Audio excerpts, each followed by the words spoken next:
Merci. Nabosana qui peut, collaborateur à chef de l'État, Bazana Bissou. Maintenant, présenté Bamonté Bazo Landapé, Nyon Soto, Sala, Bazana Bissou, dans salle. Tous ces bango, merci pour leur soutien et leur participation. Thème Bapé Singezali, place Nini Topesi, cohésion na unité na gestion à parti.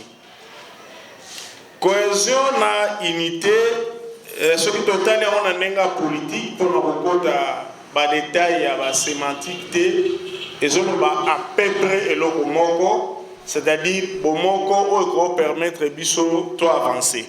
Alors on a exposé na la impact nango la unité na cohésion au sein du parti et puis nous avons l'importance nango.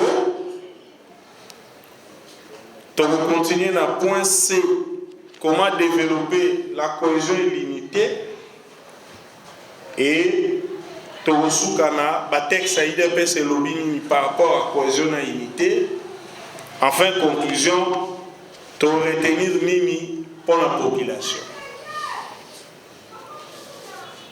Impact, il y a manque, il y a cohésion na unité na quatre partis politiques IDPS.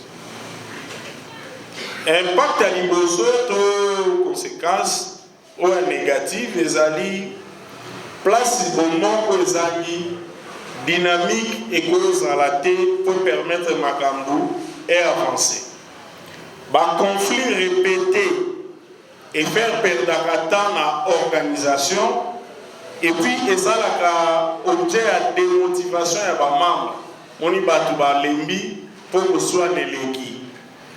Et enfin, il y a un manque d'organisation interne et il y a une association, une église, une musique, une structure, une unité de cohésion, par conséquent, c'est autre lobby. D'ailleurs, Opéra Moubengala qui très brillant exposé à l'activité déjà, au mieux soit décrit un état des lieux. Et ça, absence, la conséquence, il y a absence de cohésion na unité. Côté importance, l'importance de unité na cohésion, ils allient dans le voto vecteur, il y a performance. Et favorise l'intelligence collective, battement sera à la IMI, et favorise la bonne connaissance, il y a des collègues à travail, na travail équipe. Ba compétences sont clés et ça identifiées et ba rôle na ba tâche bien distribuée. Et améliorer aussi rendement et travail. Il y a un moment pour te faire cet exemple la cohésion équipe le rôle allemand. C'est vrai par le passé ba star amené ba Beken Boer ba Miller ba Ruminige mais généralement ba star à tout. C'est la cohésion qui fait la force et Allemagne. Mais ce que le monde en Allemagne, pour le football, l'équipe n'y soit arrivée à un sommet. Azala star on ne tout pas cohésion et unité de ça la force n'avant. Alors, point C, bako développer cohésion n'ayeni. Parce que vraiment unité na cohésion et allie réalité dans toutes les associations du monde.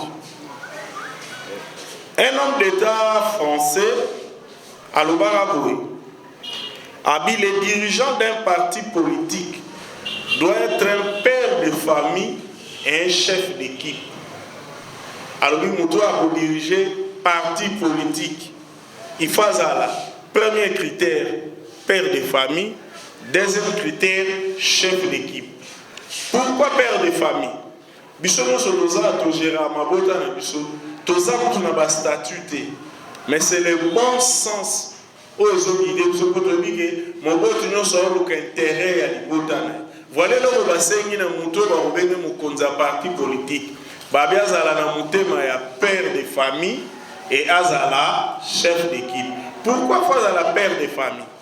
Parce que la politique, n'est pas politologue balobi, parmi les caractéristiques, c'est un monde compétitif. Donc, où est l'ana, et Zalarana 4, où est l'ana, et bien d'Arakosoa. C'est que nous devons diriger face à la perte des familles, à la mesure de temps en temps, il y a pour régler le conflit au profit intérêt général, pas yaï. Donc, voilà un homme d'État français, nous avons un critère, Alain Moutou à droite, dans le président Sarkozy, critère, le chef du parti politique, on a un esprit, un bon père de famille et un chef d'équipe. Chef d'équipe, pourquoi? Pour réalité, pouvoir et ça, la Mogo, ceux qui ont la conscience, ceux qui ont fait pouvoir, abandonner le kita. Au moment où babengeneti président Matete to bourgmestre amoni ngo leki munene akomine bourgmestre les amis de Giba asalimo sosomo bavana na wana Matete kuna kota wenze baonde bakuta na ba gérer commune po commune leki munene alongwe akomi leader moko ya tribune ba paso koza konza Matete to nyosute après elongwe non ebanana no province clan a suivi tribu et puis après tribu méfiance et koti a atterri na famille nde bomo na soko se rappeler tant Olanda Mobutu roi Isaïe monsieur Sakombi Nongalobara Mobutu avait commencé avec une cour diversifiée, après c'était la province, les clans, la tribu a suivi na famille et souka ya mutu ya mwana yango na France balobi mon konza parti politique, Fadala, père de famille, chef d'équipe. Équipe et l'axini, Baningo Zana Bango, au conduit Bango à l'équipe, Yosa pour se référer à Bango, car l'équipe à football les ala. Mon cher, personne passe dans la bonne position. Au Robaté, que jouer à Sengi, faut qu'on a séché na Tchabiwana. Non, Yopo Pessi passe, défenseur à Tché, et Zali victoire et équipe. Nde bazo senga leader à parti politique na France, père de famille, chef d'équipe, critère mibale. Alors, sikoyo nani il faut luka unité na cohésion. Balobi c'est les dirigeants. Nengeka ndaku soki zo simbate Moutali boso batu na yango liboto eza moboti soki papa répond so papa za te maman répond yene mutu il faut acha kimia aluka bomoko avant de continuer na ba condition ya cohésion na unité na kembala moko na ba texte na biso lobini texte na biso na article 23 pour débat na sepeli na parlement de bu nenge chelinga si je opé batebele même na idée perso bona bazolo bango na beaucoup de confusion sans ba maîtriser yango donc au CG to luka unité yango to solo pour comprendre makambo nini tozolo.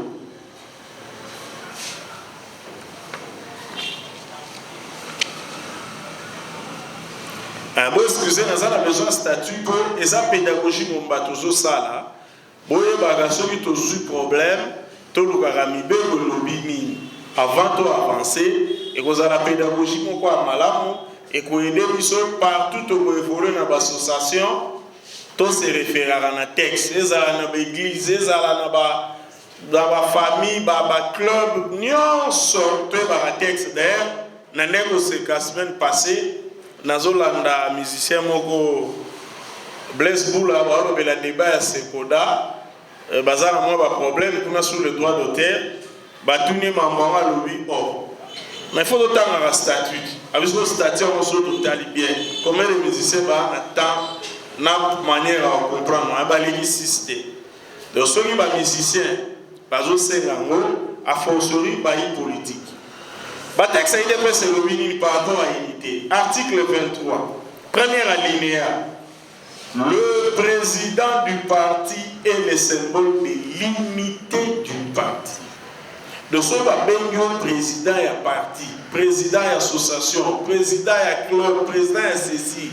Responsable numéro 1 ya unité na cohésion ezali yo. Po toza kobunga nzela mingi. Tokozwa problème na association venant ça simplement mais au monde nga na sema venant ça linga unité te ko. Papa yo le président yo tu faut unité. Collaborateur te yo les chefs et article 23 IDPS c'est clair. Le président du parti est le symbole de l'unité du parti.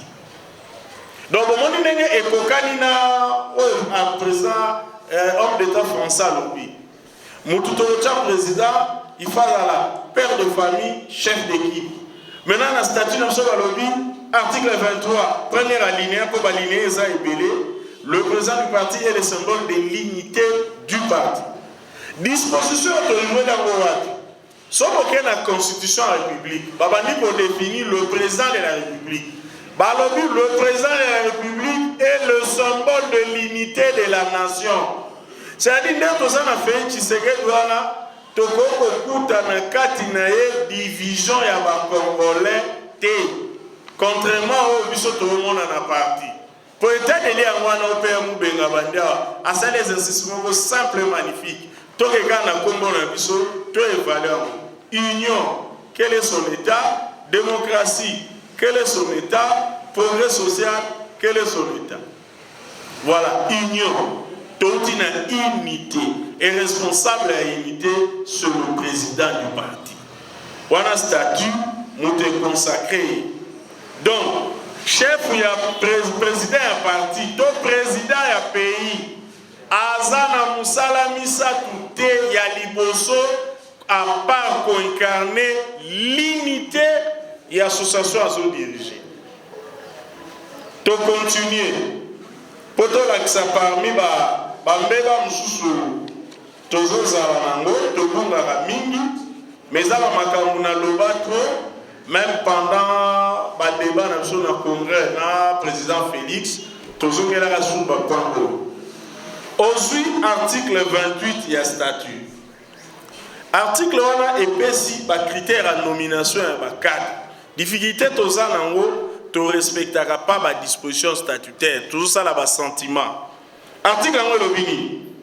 La nomination des cadres du parti doit prendre en compte les critères babandi d'expertise. Donc, il faut y avoir, par exemple, le secrétaire national et environnement. Bon, nga gibao na connaissance militaire de l'environnement. Na rempli critères. Na rosa na connaissance de ma droit. Mais l'environnement, to pété éthique, na connaissance militaire. Bon, tiens mon à répondre à critères d'expertise. 2. Engagement politique. Voilà, vous êtes engagé dans UDPS et ça a débattu dans chaque structure. C'est grâce à X, Y, Z, des structures, cellules, de sections. 3. Crédibilité. Critères. Donc, nous avons crédibilité. Dans le quartier déjà, le câble à courant, ce courant qui est au PC, bon, c'est sous fonction. Donc, ce qui est au PC, l'objet de l'ambolité, tout ça n'a pas de responsabilité, mais ça va te proposer un combo. 4. Disponibilité. Critère moko et amakasi. Parce que nous avons l'expertise, nous avons engagé, nous avons crédible, mais nous avons disponibilité. Pour nous saluer les kinga. Si vous ne voyez pas, nous avons rendez-vous à 9h, nous avons à 23h. Nous les 4 au monde, nous avons à 23h. Alors que nous avons une audience à 9h. Nous avons à 1h du matin.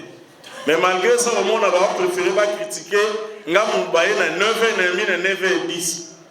Manque à conscience. Disponibilité. Si vous avez disponibilité, vous avez fonction dans l'IDPST. Moralité.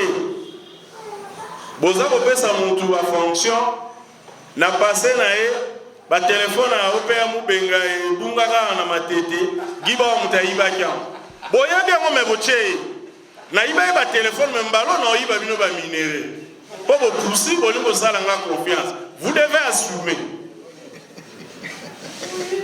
général et ça matière nazo pesa voilà un peu ba critère ba pesi na kati ya statut na biso soto limito salela parti bien et bon mona même na pays les jours où tu banda tozo pesa poste mais ba critère on appelle ça ba critère universel il est pas se inventer en côté même na Bible so botangi ba épître ya Paul avant ba pesa évêque ba fonction Paul appelle ça ba critère il faut que l'évêque soit irréprochable. Marie est une seule femme. Ami pesa na masangate. Ba critère ça. Atena rabana ne bien. Yo limito peso église, nous on a débat na bakuluna. Donc même na niveau église et puis papa ici azala na témoignage ya bien des gens du dehors. Donc batukutu bazala na église té. Mais ça vraiment papa qui bon. Semble la bisote mais papa moko boboto très respectable. Wana batato dehors. Mais avec comme ina batato dehors c'est pas très bien. Mais tout ça vous voyez partout. Tout va bien fonctionner et c'est bien. Et alors la cadre de moi zoka poste kala.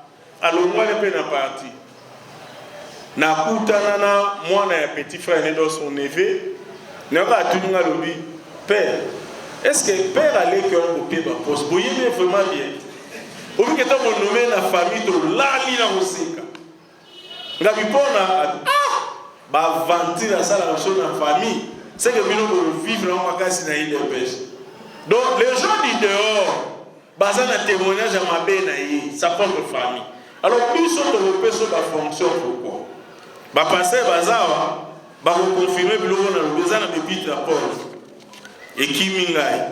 Et puis au bakisi tu as un document moko nazolo chango peka pour des raisons pédagogiques to mesana nango ezalaka annexe à statut na linga kotambula na mingi les codes de bonne gouvernance na code d'éthique et lobini muto aza dirigeant IDPS il faut instaurer la bonne gouvernance babi 1 gestion du parti par objectif en principe ndetoza ceux qui retournent à l'égalité salami, il faut un président fédéral, sectionnaire, cellulaire, ligue des jeunes, ligue des femmes, école du parti, toutes les structures. Bapé Sabiso, leur programme d'action. Bien sûr, en commençant par la présidence du parti. Programme d'action. Nintosa pour l'IDPS Mbolo, Yango. Donc, il y a un planification et programmation des actions. Toyebi et babi a obligation de résultats. Toyebi bisonyo stuke fédération Moamba pour la dernière mois au Tikali novembre décembre aussi cette année bah 4 conférences débat 2 séminaires ainsi de suite. Et quand il s'improviser des codes de bonne gouvernance. Donc Batouba Salaki statut on a congrès en 2010 balingaki IDPS à la moderniser. Tu vois, on va tête de Vaniga. On fait tout ça à réunion. Tout le bani. Nous se fait là, planifier et programmer. Mais pour constater que le Mais les gens estiment qu'il faut passer le temps, parler des gens, injurer même. Deuxième élément, il y a quoi de bonne gouvernance? La transparence dans la gestion. Garantie par une libre circulation de l'information politique, juridique, administrative, économique et financière. Gestion il faut aller à la transparence. Natanga la fédération, pour nous présent Béatrice to soigner poser problème. Tout ça on a cellule là, on a voté à bango, on a c'est jalinga kabola ba cellule. Sauf mon continue à cellule, la fédération. Et ça apport extérieur. $1000. Il faut battre les côtés combien. Or, à la fédération n'a plus ça. Pendant l'élection, elle a grave. Tout le monde a joué bon. Il y a des témoins. À qui m'a baqué Kangela Bimanzela Tine. Mais il y a un titre, c'est sérieux. Trois balobi, la responsabilisation et l'obligation de rendre compte au mandat. Je crois que la base, que le peuple rendre compte de ses méthodes, de ses décisions et de privilégier toujours l'intérêt supérieur du parti. Ça veut dire quoi? Bon, on a un niveau pays. Chaque mois de décembre, le président de la République a un discours sur l'état de la nation devant les députés. Va contraindre, il y a compte comment tu as géré le pays pendant une année. Ni avancé, ni avancé. Qu'est-ce qu'on doit faire pour que les choses avancent? Bon, on a le président Félix a se soumettre à l'exercice.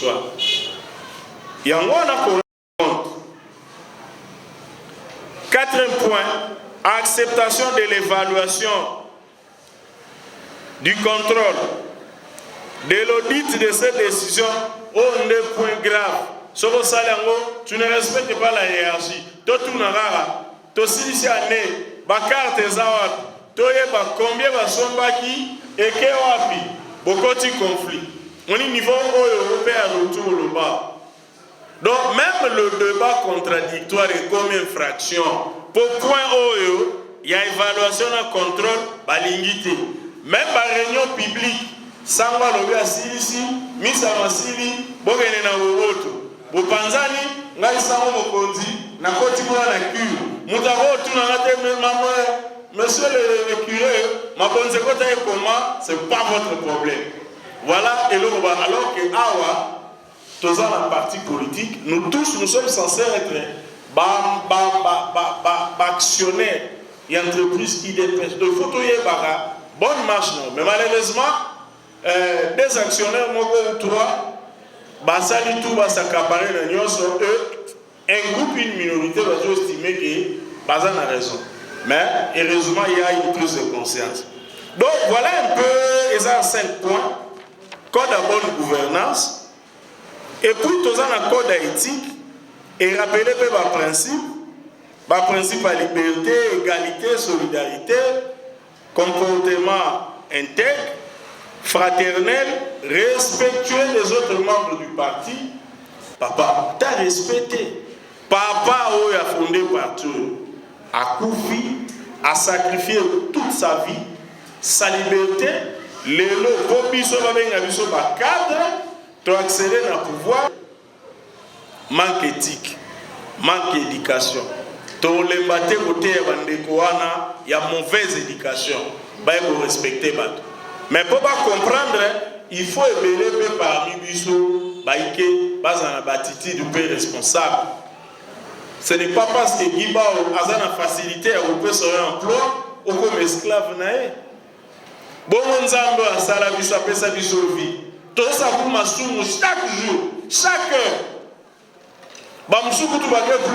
Il n'existe pas.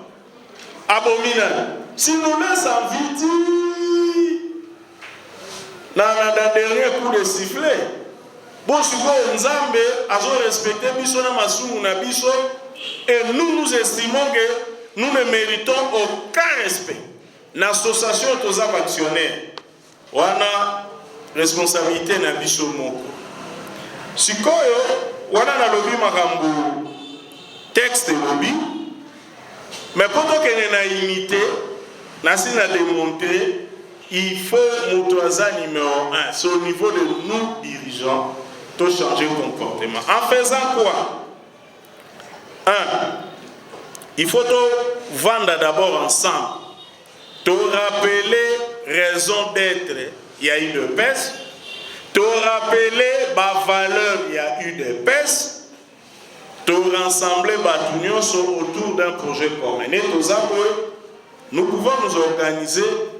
Tobi bon, maquer les nions ceci, problème ni toi nango. Toke congrès, toli le président Sika, symbole à unité, pour répondre à ma critère, il y a à son tour, te rappeler ma valeur à partie. Le projet commun c'est quoi? Félix Tshisekedi du président 2023, te PC majorité parlementaire, te Zuba majorité à niveau local. Voilà le projet commun ou mettre tout le monde d'accord. Et après, tu as la deuxième étape, il faut te faire circuler l'information pour tous, afin d'éviter le rumeur, le malentendu, les formules, les cas de chat. Et il y a pas bonne information exacte. Et la responsabilité à bonne information, c'est nous, dirigeants. Il y a un moment, à chaque fois qu'il y a conseil des ministres, il y a un premier point, ce qui est président présidé, point d'information ou communication du chef de l'État. Et ça peut mettre le ministre au parfum, il y a un contact à Zozwa, ministre, c'est le chef qui vous donne les informations qu'il a.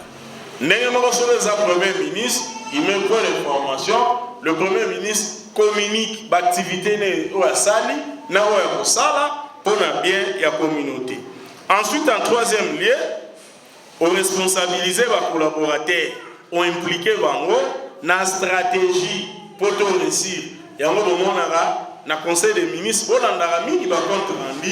président de la République, tout le premier ministre, a responsabilisé le ministre de tel secteur dans l'application, par exemple, pour la suivi la fermeture à rapport clandestin et les rapports au prochain conseil des ministres. Et de continuer, le chef doit rester disponible pour son équipe, être à l'écoute des collaborateurs pour anticiper les risques des conflits et les aider à résoudre leurs problèmes. Voilà les appels d'étape. Et à tes cas, on peut subir une instruction ou disparaître. Même nous avons tout le monde à guetter, maintenant la communion à travers la salle, et on peut se continuer dans la méditation, à reposer sur l'instruction.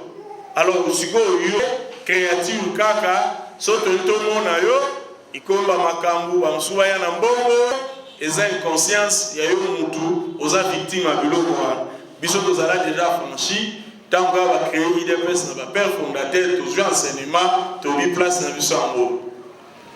Cinquième point, le chef doit garantir l'équité entre les membres dans la gestion des ambitions. Tandis que la gestion d'ambition, tout équilibré, on a tout et on gérer. Sixièmement, célébrer les succès collectifs. Et l'autre, il y a un mauvais leader, Nancy Bozo, mon ami, ça c'est une joue grave. Mais, alors que yo au Mouya Mayo, Bambou les bêta, au Swanana Batwa PPRD, la Mouka pour voter Félix, pour bâtir, mais un kidam, après avoir collé à Solinini, à Mélu Solinini, à s'approprier victoire collective. Mais au moment où lobby, célébrer les succès collectifs. Bande commission nous sort, tout gagner. Félix a comme ça victoire ou bien au contraire, à l'oba victoire Esaïa incanté contre un autre. Quand on a eu d'histoire lobby, Félix est dans la droite ligne. Il y a leader, symbole à unité nationale. À déjà, il y a province contre une autre province. Et c'est la tribu contre une autre tribu. C'est la victoire du peuple congolais, c'est la victoire de la démocratie. Voilà l'exemple Félix Apesa Kibiso. Alors, ce qu'on dit, c'est juste victoire collective. A comme ici, il y a Azam Moïbi. Moïbi, il faut que tu aies soutien. Pour placer les athées dans l'autre monde. Enfin, former les collaborateurs. Au pays où tu as la structure à Minene et Koufa. Mais l'IDP, ça fait une exception. Un leader charismatique, ce qu'a Koufi en Afrique, vous avez le pouvoir. Si vous avez le pouvoir, c'est facile. Les gens ont intérêt, mais à qui vient l'opposition, parti Koufa. Et l'exemple sont les gens. Bref, l'IDPS est une unique structure pour survivre. Na leader tout simplement parce que le sixième principe, former les collaborateurs des pères fondateurs en général, Papa Tshisekedi a formé Kibiso. D'ailleurs, on s'est rappelé, surtout discuter dans le Sanga Lobby. Moi, le président a fait, il fallait ça la pour non, ça je ne peux pas faire. Là, mais président, pourquoi? Non, non, non, non, ça là. Après un jour, j'ai l'impression que je t'avais frustré. mais kozongo mabete c'est pour ta formation lobi nga Tshisekedi na ozalate soki oyebi ko régler ba problème oté abisinga o est-ce que olandanga na cimetière o invoquenga na répondre je ne serai plus là. Apprenez à résoudre tes problèmes. Ndenga soko tali esale linanga méthode nanga na landa mingi papa. Moi j'aime la liberté de l'initiative. Nengate mutu atala kaka nyonso vers ngai. Peut-être c'est que l'élection na kena proposition soki ye mutu faut agir wana katinga abisa je peux pas faire. Mais ce que ça ngam na osala monsieur le président fallait que beta kumoko zone ya poma tete quartier 1 pour paralyser les transports. On a tenu quel est l'objectif à atteindre, mais c'est parce que côté on a pouvoir avoir ya mingi vers Basalongo. Alors il faut tout ça la démonstration de force, toi firmer leadership à partir de très bien. Ça te concerne, va le faire. J'attends les résultats. Ngasiko muta komo ya CG, il faut yozala. Eh bien école à Tshisekedi. Biso ba école wana toza toujours la liberté d'initiative pour responsabiliser les gens de façon que l'homme PCG qui a collèga poste à secrétaire général il faut à la mystère à sala kina batu ba mona kinenga ba do sala nenge pas copier pas papa ne Tshisekedi biso fait to copier mystère exact CG qui fait sala na examen a gagné un mois bimi CG. Voilà vision. Et la vision wanande lobby association koza leader azana bino oui pour composer nzemba sala ni a utiliser la venance a que pas jeune mona ngiringiri ba sombelier ba chanson ya modifier. C'est une méthode to apprendre. Si go po abeta concert a mena sala non opé mubenga zaka mistane ala homme d'affaires a louer les salles. C'est comme ça que les collaborateurs apprennent. Dernier point. Alors, nazo chité pour biso eza église photo solo la paix, batu ba réagir, ba s'exprimer au nom de la démocratie. Bato bazana l'université. En dehors de l'autonomie, ba retenir ni. Ba retenir que Mokonzi na bango Félix Tshisekedi azo compter na soutien na bango en tant que peuple. Ya liboso. Félix Tshisekedi a continué à combattre contre Banti-Valère. Aza na posa na biso peuple. To accompagner na combat wana contre Banti-Valère. Kobo ya biloko lokola ba tribalisme. Pour tout le monde, il y a un discours politique, mais il y a un discours tribal. Il y a quatre ça le débat politique. Le bagage, il y a ceci katel, azokokate, pointel, ezosimbaté. Ça, c'est un débat politique.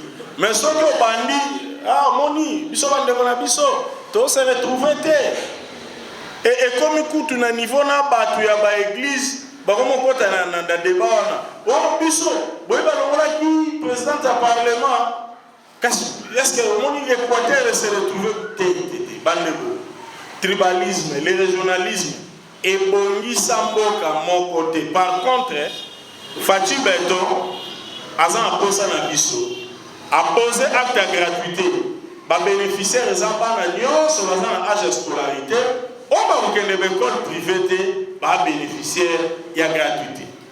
Gratuité on a ba bénéficiaire nango bikolo nango to c'est tous les Congolais qui sont des bénéficiaires.